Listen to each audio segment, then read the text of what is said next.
Hey guys, how's it going? Today we're going to be talking about string launchers and how to effectively use them, when to launch, how to launch, and what different types of launches there are.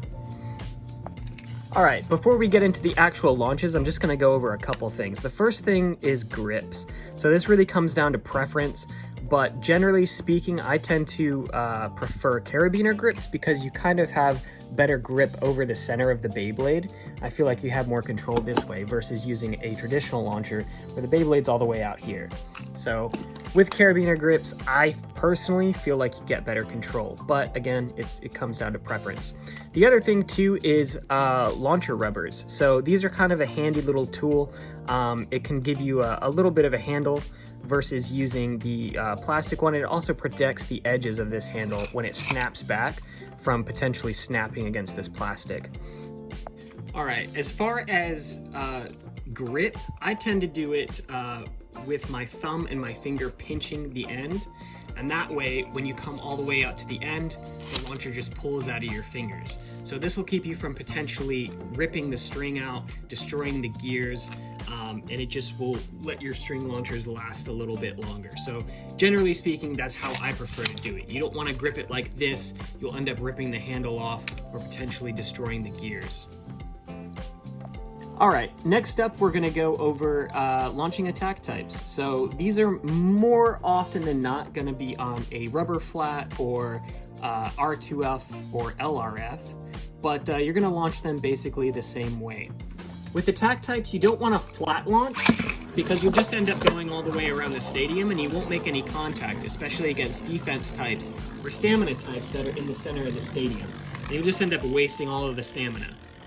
Alright, when launching an attack type, you're going to want to angle your launcher with the slope of the stadium. That's going to give you a nice flower pattern that's going to circle around the center and allow you to hit the Beyblade.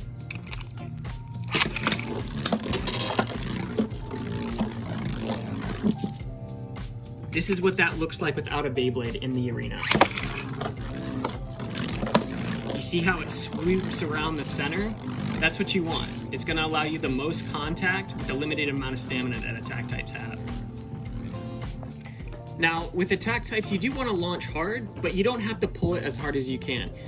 If you're launching as hard as you possibly can, you run the risk of self-KOing or potentially losing your flower pattern. So play around with it and find like a good happy medium. Alright guys, next up we're going to talk about stallers. Generally these are going to be on metal flat or hole flat, and the objective is going to be to basically avoid the opponent and try to outspin it. So pretty simple. So we'll throw earth in the middle, and then Bakushin, in order to get a good stall, you're going to flat launch it, unlike attack types where you angle it. And with these combos, you can launch pretty hard. So metal flat has really good stamina, and it can be a good matchup against defense types like earth or something like flame 230. It can generally outspin those.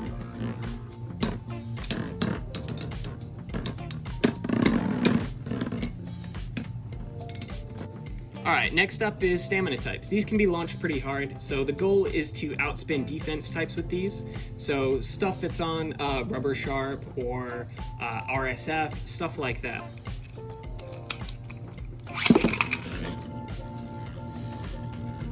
But generally speaking, tips like these aren't going to perform aggressively, so you can launch them pretty hard. Alright, and then the next thing we're going to talk about is soft launching.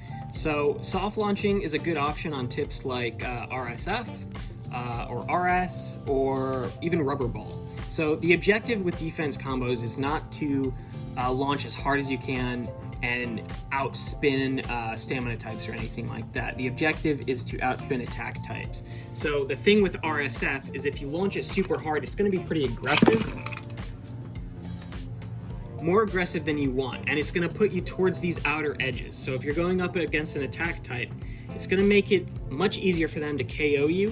There's less distance from the pockets. So what you want to do is just kind of soft launch it, and it's going to allow you to stay in the center.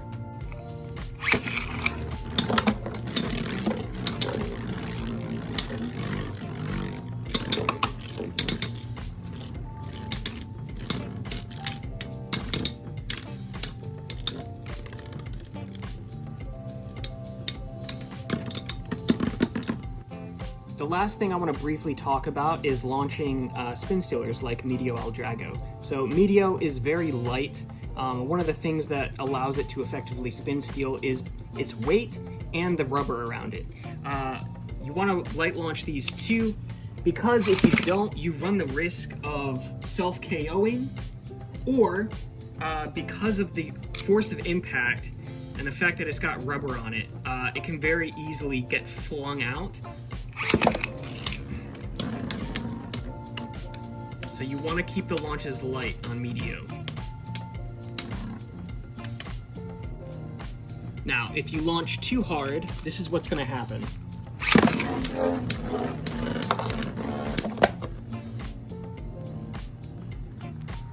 Alright guys, I think that about covers it. If you have any questions or comments, feel free to leave them below. If this video helped you at all, please leave a comment and subscribe for future Beyblade content. And then the last thing that I want to mention is, unlike Burst, Metal Fight doesn't really have launchers with a whole lot of gearing changes. So there is the Light Launcher 2, which you can swap direction, spin direction. I generally prefer these because those tend to be more fragile and more prone to breaking. So they are more convenient because you're not having to swap launchers or run two different launcher setups, but they are more prone to breaking and they are more expensive. So keep that in mind.